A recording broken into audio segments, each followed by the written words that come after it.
Hello guys, to change resolution on iPhone 15, we need to go to the settings. From here, we need to scroll down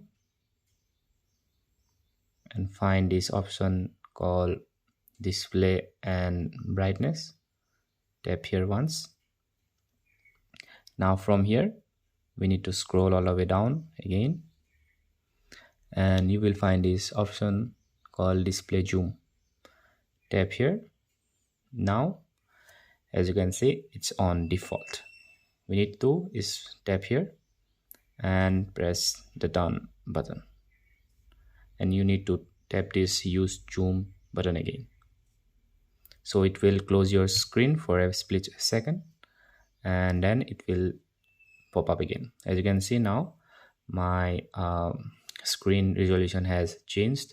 Everything is become zoomed in. So yeah, that's how you change resolution on your iPhone 15, or you can do it on 15 Pro Max as well. Thanks for watching.